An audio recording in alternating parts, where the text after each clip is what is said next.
Hey everybody, you know my guest today from her funny as hell, should have been on much longer sitcom Thea, or maybe you know her from her funny as hell comedy club appearances. I'm honored to have the funny as hell Thea Vidale here on Pop the Questions. Oh, thank you so Thank much. you for joining me here. Oh, honey, it's no problem. Um, so you were born in DC Yes. and you were in a military family. Yes. So did that have a moving around in the military? Did that have a lot of effect on your comedy and like at the different places and the people? Well, yeah, because, when you go around and you see different cultures, because we lived in Japan for 3.5 years, and I had a multiracial realization about how people get along. There were Japanese Latinos, there were Japanese blacks, there were Japanese whites, there was Greek blacks. It was all kinds of different nationalities, and I understood it. And I understood it as because we were military that we were one nation of people, you know. And I played with these people. I played with these children, Kimmy and Kay and Debbie Harvey and Katrina. And she used to say, she's Greek. She's like, don't call me Katrina, call me Kathy, like the American girls. And I go, okay, Katrina. If that's what you want to do. My friend Joyce was black and Japanese. She was hilarious. And I mean, I grew up with these people, and I didn't see real racism until I got back to the States, So I had played with these people and grew up with them, and it was it was fun. It was illuminating. So being a military brat was a good thing, I think. Um, how did you first start doing comedy? Lord, I used to work in this restaurant called Steak and Egg Kitchen in Pasadena, In Texas. Pasadena, Texas. And people don't know this, but Pasadena, Texas was a sundown town. And for the people that are watching that don't know what a sundown town, they would say, Pasadena used to have a big sign, and it, nigga, don't let the sun go down on you in Pasadena, until they did a 60 Minutes thing on it, and then they kind of slowed down. Yeah. I worked a few miles from the Klan building, and where the Jeez. yes, I'm just Well. the Klan building in Gillies, yay, and so yay, Team Thea. So, yes. So the whole thing was, I needed to work. Reagan was in office and Bill had got laid off. So I worked there. I was the first black in 20 years to work there, ever. And so I worked 10 to 6, which I call the lynching hours. And I called, and that's what I did. And I just asked God to be over me, watch me, and protect me, because I had the babies to consider. So I was myself, and 2 cops used to come by, and one's name was Higginbottom, which was really funny, and the other one was kind of Vietnamish. Can't remember his name for nothing in the world. And they would come in, and I think that was their way of looking out for me. And I was the cook, the waitress, just like at Waffle House, except with Steak and Egg Kitchen. So then I would just say things off the cuff. They would say stuff, and I would say stuff back. And I would make them laugh. Now, I know some of them didn't like me. I knew that going in. But surely you wouldn't hurt me about some eggs and a waffle and a steak, would you? Right. And some kind of way God opened their hearts to me. That's the only thing I could tell you, because one of them told me, he said, you know what, Miss Thea, you don't belong here. I said, are y'all gonna start that? He goes, no, not because of that, because you're funny. This was in the 80s. You're funny. You need to be in a comedy club. And I go, I don't know what a comedy club is. So they said, well, we'll take you.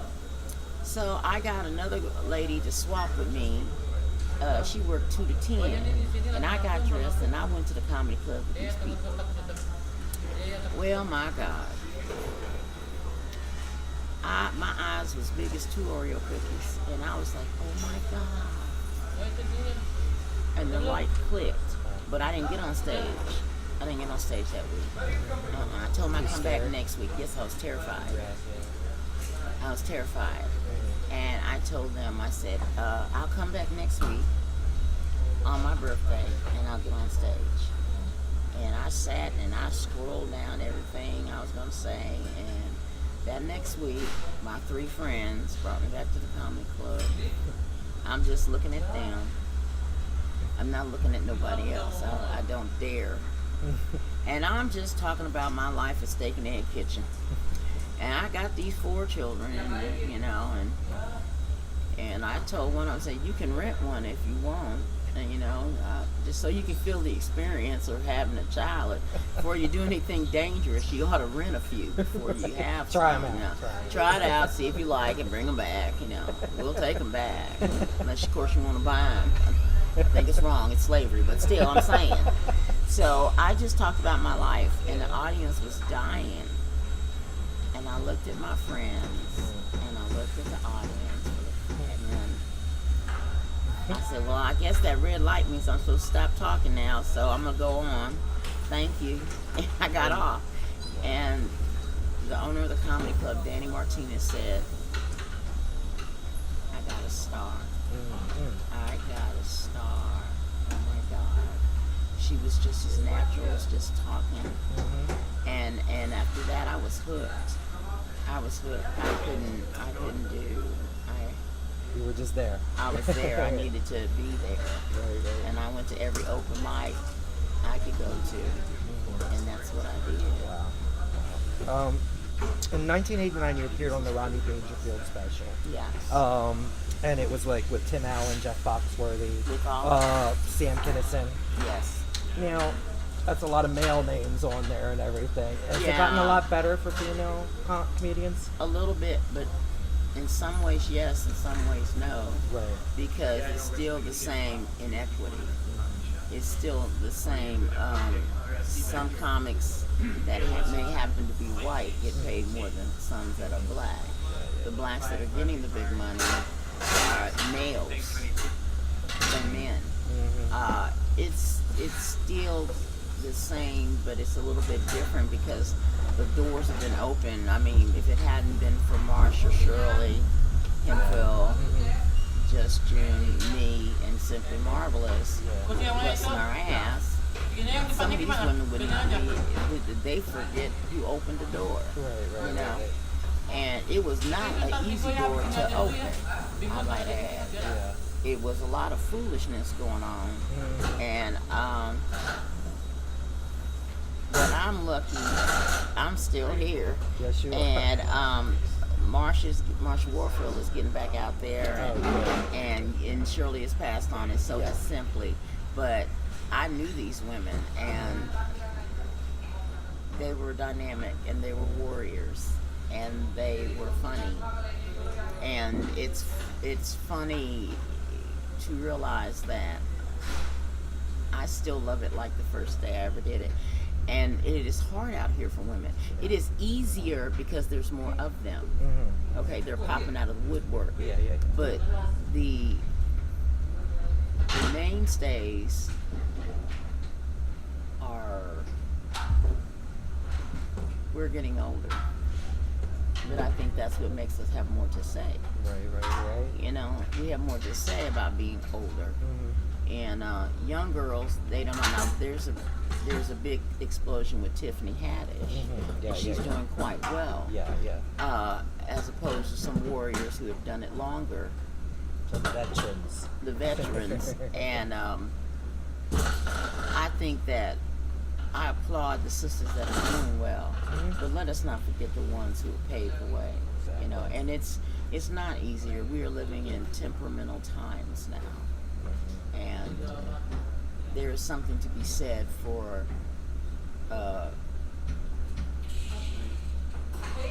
some comics, female comics, who say, it's not fair. The equity is not there, and it's true.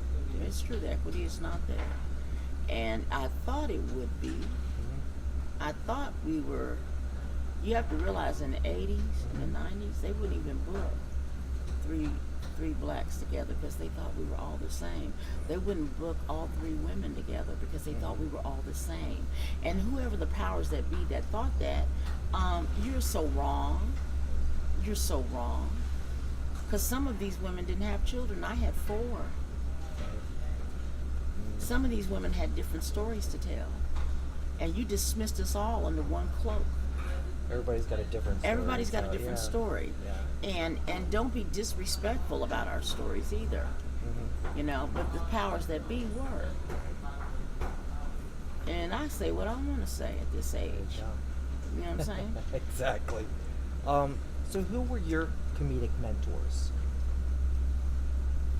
Were there? Who I thought were brilliant? George Carlin, Richard Pryor, Bill Hicks.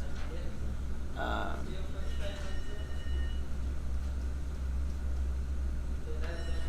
actually enjoy Dave Chappelle. I think he's phenomenal. I love Dave. He's a phenomenal act, and I love Chris Rock. I do.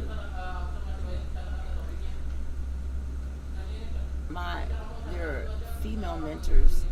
I didn't see one when I came up. There was only Moms Mabley that I remember. Yeah. There was no That's about it. female setup. I mean, there was Tootie Fields and Phyllis Diller and Joan Rivers, but they, to me, were not. They had nothing to do with my life. They couldn't relate as much. They couldn't relate to my life, and they were not speaking. They were. I'm not saying they weren't funny. I'm just saying they weren't addressing my life. So I had nothing but men to look at. I worked with Bill Hicks. So I toured with him. So in the UK. So I had a different sense of what this was and what my passions were. And if I was going to what I wanted to say, if I was going to say what I wanted to say, how did I want to say it? And stay true to what you were saying. And stay true to what I was doing. Now, you talk a lot about your family and your act. And yes, everything. I do. What do they think about that? Sometimes they wish I would shut up, and they know it's jokes. And I did a joke one time about my mother, and I said I always wanted to be the kind of mother my mother was to me, a bitch. and so my mother was in the audience, and oh my God, I just realized, my mother was just. I said, she goes, so I'm a bitch now, am I? And I'm like, and my mother is one of these Southern women that are so ladylike and so prissy. And she says, so, I'm a bitch, am I? And I was just like, oh man, that is so messed up. How am I going to get myself out of this one? I go, Mom, it was a joke. I didn't mean you were a bitch. I never thought you were a bitch. I never even said you were a bitch. I said, you know what? I said it in my head. I never said it out loud. I said, I would never call you that, Mother. I was a joke. It was a joke, Mama. It's for a laugh. And she looked at me and she saw me squirming, so she let me out. Oh. Thank you, Jesus, Mother. Now, on your sitcom, Thea. Yes. Did you have a lot of creative control over that, or not really? I was trying to, but it was hard to reason with people who have a perception about who you are anyway. They said they wanted me to be, people say they love you so easily. You need to be mindful of that, because when they hired me to be Thea, which I am Thea, right, they wanted to take away some of the things that made me Thea. And I had to tell them, I said, this is not how our children talk to us. That's how your children talk to you. Our children don't talk to us like that. And I said, and I'm telling you right now, I wish one of mine would. At this age, I mean, when they grown, they got their opinion. Right. I said, even with my children now, I said, you know what? Do you know you're talking to your mama? You better slow down. If I have to get a bat, calm down. So I wish I had more control.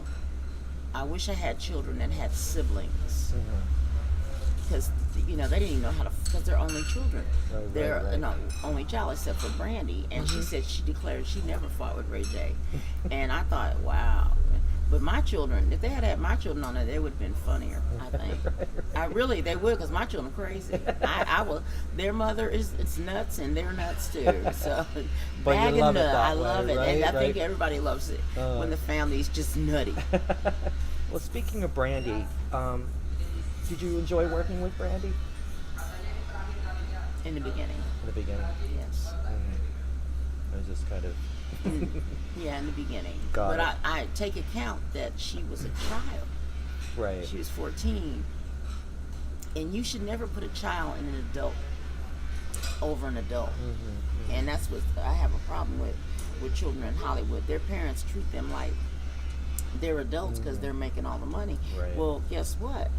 You just happen to be making all the money. You ain't an adult. And I don't let children talk to me like they're grown. Right. And that's the problem I had, But, when I look back on it, I made a few mistakes. She made You can put it. You can put it right over there. Okay, there you go. Thank you. Everybody makes mistakes. She was 14. She was a child. And children do what their parents allow them to do. So she was not my child. Yeah. And it shouldn't have been my concern. Right. So you make mistakes, you learn from them. Right. Now, even though Thea got canceled, was one season. Yes. Right. You were still nominated for a People's Choice Award. Yes. For the favorite female in a new series. Yes. What was that like? I mean, was that kind of like say? Well, You yeah, know, in a way. it was hossy, but you know what? I'm of the mind now that maybe if the People's Choice Awards were sincere and real and not rigged, then a lot of the world thought I had a lot of talent, and they liked me, and I'm grateful for that. I'm very grateful. I'm still grateful for that. Because it gave you more opportunities. It right? gave me more opportunities, but it still didn't. It still kind of hurt because it was my show and it was my dream and it wasn't anybody else's dream but mine. And I just wanted it to be funny and quirky, maybe insightful, maybe tell some truths that are out there that need to be talked about. I wanted Thea to be more than it got to be. And for that, that's my one regret. Can you tell me about your whole experience with the WWE? Okay. How did that come about? Okay, they had an open casting call, and my manager at the time, he said, Thea, do you know who Shelton Benjamin is? And I said, he goes, well, do you watch wrestling? I go, when I was a little girl, I used to watch. That's when they had Wahoo Met Daniel and what's his name, Flair, and all of that, the Junkyard Dog and stuff. Right. And so I said I watched it when I was a little girl, Saturday nights, and they said, well, I want you to go on the internet and look up Shelton Benjamin on WWE. So I looked it up. He's from Orangeburg, North Carolina, and all that stuff. So he says, then I want you to go to this casting call. Well, I went there and I dressed up like I thought she would dress. And I had a caftan and some socks and some tiger shoe slippers. And I walked in there with my pocketbook and my earbobs on my ear, and I gave myself a mole and everything. I put my hair on top of my head, much like it is now. And I did it, and they let me do it. And they said, well, you just tell me what you would think to do. And I said, and I said some stuff, and then I go, then they sent me to go to New Jersey at the ring, where the ring was. They were wrestling. It was between me and another lady. And I said to Viscera, I said, give me your belt. And he gave me his belt, and I put it in my bra. And I said, now, I'm tired of you losing. You gonna win. You gonna win. And I took that belt out of my chest, so I'm gonna help you win. And that's how I got it. And I worked that night. And I worked that night in the ring. And I was just like, oh my God. Did you enjoy your time there? I did. I loved it. I loved it a lot. I would do it again if I could come back. But this time I think I would like to be, I don't know, I think I'd like to be a villain. A villain would be fun. Everybody's got that little bit of that then, inside somewhere, and, right? because I was his mama, and he'd always say, I'm a mama's boy. And people call me a mama's boy, and I said, you're a mom, I'm your mama, and you're my boy. You know, I would just try to comfort him. But it was a lot. I wish Shelton wanted to get the big belt, the big one, you know. He didn't want it. He said, that's just for the fans. And I said, do it for mama. yeah. I go, come on. Are you kidding me? Are you kidding me? You don't want the big belt. Do you know what that could lead to? You are the best athlete in the whole bunch of them. Do you know what that could lead to?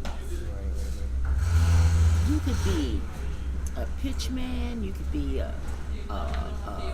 you could be doing what John Cena's done. You know, you could be doing stuff with, like Dwayne Johnson is doing. You could be doing it. He didn't want it. I wanted it. Mama wanted it. I wanted it bad. We could have been a comedy team. Oh my God, that would have been so funny. WWE is branched out in the film. We would have been the best comedy team ever. Right, I bet.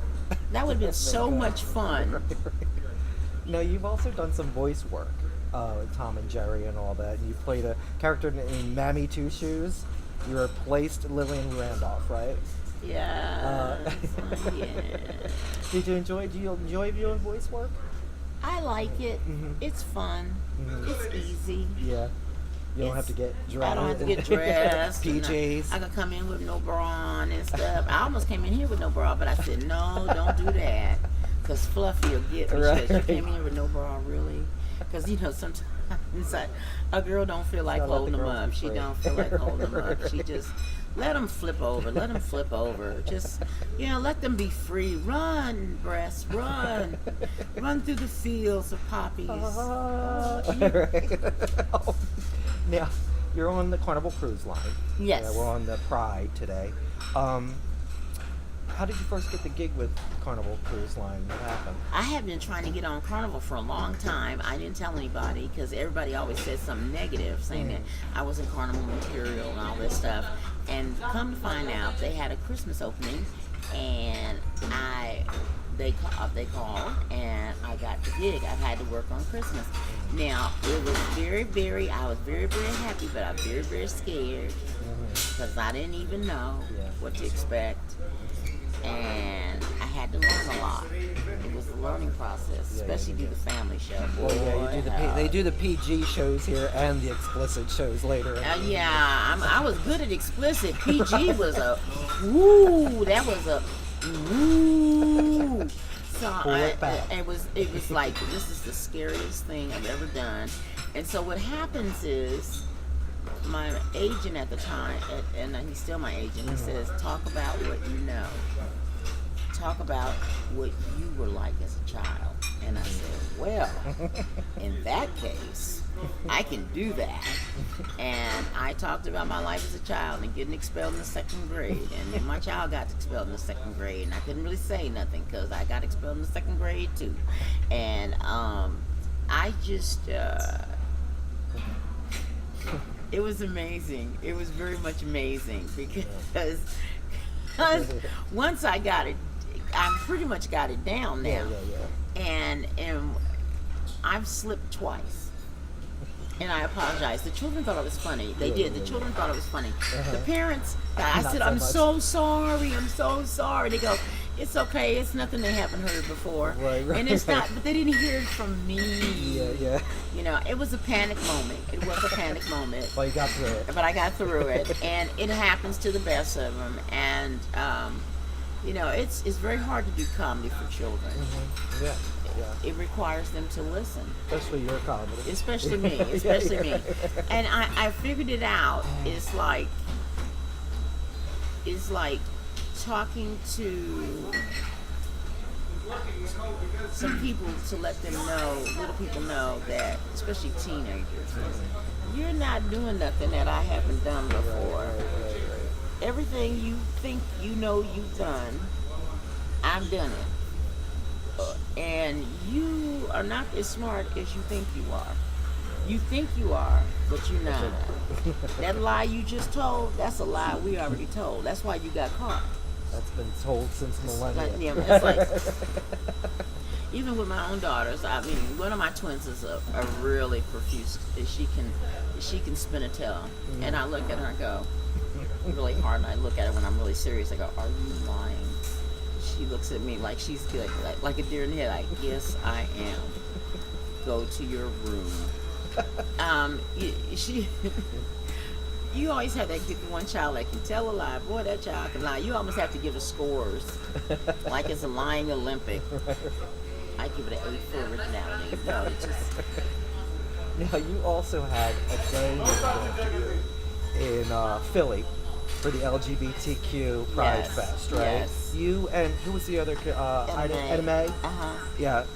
What was that like? And I know you love your LGBTQ brothers and sisters and all that and everything. What was that like to get a day named after you? It was weird because it's not on the calendar, and that really bothers me because I wanted to be on the calendar. Like on the bank calendar. The bank calendar, these days. No, I was very, very honored, and I just take it all in. It's nice. Now, if somebody out there watching wants to become a comedian, what would you say to them? In my head, I'm going, keep your day job. No, in real life, I would say, try it.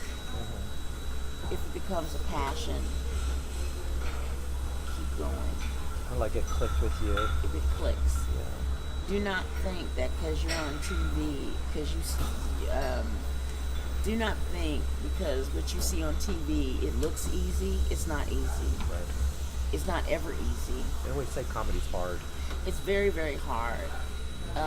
Not only is it very, very hard, it is not only a passion, it is an art form. It is not to be entered into lightly. You should treat it with great care and respect, and treat your audience with respect. Because I see comics now, they act like it's all about them. It's not all about you. It's all about the audience that came to see you. Have a good time. And have a good time. Your name is on the marquee, you carry the weight. Right. That's what it is. Right. And if it is your passion, try as hard as you can. Stay prayerful. Definitely stay prayerful. And don't let anything deter you. But also, do not take your audiences for granted. Don't take them for granted because they don't have to like you. They'll just disappear. They can disappear. So, I mean, if it's your passion and you really want to try. Because what if is a killing thing. Mm-hmm. People don't realize that. What if I had no. Yeah. You got to do it. Mm-hmm. You got to get in there and do it. Go for it. You can't complain and whine and all that whiny stuff. Shut up already. Just do it. Well, we went to your show last night here at the Punchliner. It was amazing. Loved it, people. If you ever get a chance to see this lady, go see her. I'm telling you. I bought your Bitches Brew CD. I haven't listened to it yet because we'll listen to it on the way home. Okay. But anyway, where can people find your CDs and buy your stuff? You can buy them from Laughing Hyena. You can buy them from me if you come to the show. Is it Amazon? Not Amazon yet, but we're working on it. Oh, we're getting and there. We're working on it. Get ready. And I also have some other things that I'm going to start selling soon. It's ridiculous, but it's funny. It's funny, and you'll enjoy it. Trust me. Go. It's a good gag. It's a good thing. It's a gag, and it's fun, and it's stuff you can do to your children. It's just lovely. Love it. I want to do a new CD. I want to do a new one, and this one is going to have some political stuff on it because It's the right time for it's it. I just have to say, really. So there's nothing wrong now. You feel that things are going well. Everybody, we're a utopia now. Really? You believe that? No. Shut up. I have a lot of things to say. I have a lot of things to say. I'm very disappointed with a few things. R. Kelly being one of them, but I don't allow his music in my house, so because I'm kind of cut down on pedophiles, so And Jussie. And Jussie, it's just like, man, please, you couldn't have picked doing it in March after Black History Month, really? You did it in February? Why? You're so dumb. Why, Jussie? Why? Why, Jesse? Why? Jesse, why you start all this mess? You talking about they beat me up, but I fought back. Yes, you did. You paid him to fight you back. Of course, you had to get some licks in. You had paid him already. I don't know. I don't know what to make of it. It's ridiculous, and it just shows you that sometimes some money is not enough money for some people, and $65,000 an episode. I don't know why you didn't send somebody to go get you a Subway sandwich at 2:00 in the morning, but obviously you don't understand the concept of having money. Because I know for sure I wouldn't be out in Chicago in February going to get a Subway sandwich at 2:00 in the morning when I can hire somebody to go get me a sandwich. In fact, you can hire a chef to make you all the sandwiches you want and wake them up in any time of the day. That's what people who have money do. You don't see Steven Spielberg going out to the Subway at 2:00 in the morning in Chicago to get a Subway. A vegetarian Subway sandwich. You don't see. Diana Ross wasn't out there. With a do-rag on or her bonnet, going to get a Subway sandwich. You know why? Because she hires people to go and ask Taraji and Terrence. Would you go out at 2:00 in the morning in Chicago's winter and get a Subway? Hell to the no. You know what you do? You hire somebody. And why didn't you eat earlier? I'm fat. I would have ate earlier. See, if you buy groceries, you wouldn't have to go out. You buy groceries and go in the kitchen and make you a sandwich. See how that work out, Jesse? Buy groceries, go in the kitchen, make you all the sandwiches, and you can even get that bread that they have in Chicago and make you the biggest Dagwood sandwich you want. That's what you could do, baby, but you don't want to do that. I guess not. I guess it's just me. Right, exactly. It's just me. I'd have made me a fried egg sandwich and called it a day. But that's just me, though. That's just me. All right, on my show, on Pop the Question, I do this game time thing. It's called Game Time. I have a game, it's called Which One? You have to pick one of the two choices that I give you. Okay. All right, it's going to be quick, lightning round kind Okay. of thing. All right, stage or screen? Stage. Weed or long hot soak in a tub? Weed. Young buck or OG? OG. Travel or home? A little bit of both. A little bit of both. I'm sorry. A little bit of both. No. Fruity drink or straight up? Straight up. Oh, I love it. We love this lady, Thea Vidale. Thank you so much for being on you Pop are the so Question, welcome. sweetheart. And Thank you. guys, if you get a chance to see Thea, go and see her, please. You seriously won't be disappointed. She's funny as hell, like I said at the opening, and you gotta love her. Thank you so much, Thank you Steve. so much, baby. Thank Mwah. you so much. Yeah. And I'm really pissed off because my nails are driving me crazy with They're my hair. beautiful. The hair, because I'm trying. It keeps getting caught up in my bling because it shakes. I have a shaker, and it's really driving me bonkers. But look at those nails. They're beautiful. Look at these. Gorgeous. Gorgeous. Oh my! You know, I dated a guy one time, and he said, "I think you should take all that bling off." And we're not seeing each other anymore. So That was a no. so much for penises. Love you. Bye. Thank you so much, darling. Thank you so much, baby, for All right, having this me. is Darren for Pop the Question. Have a great day, guys. Thank you. Oh goodness. Miss Major. Hey, what are you doing?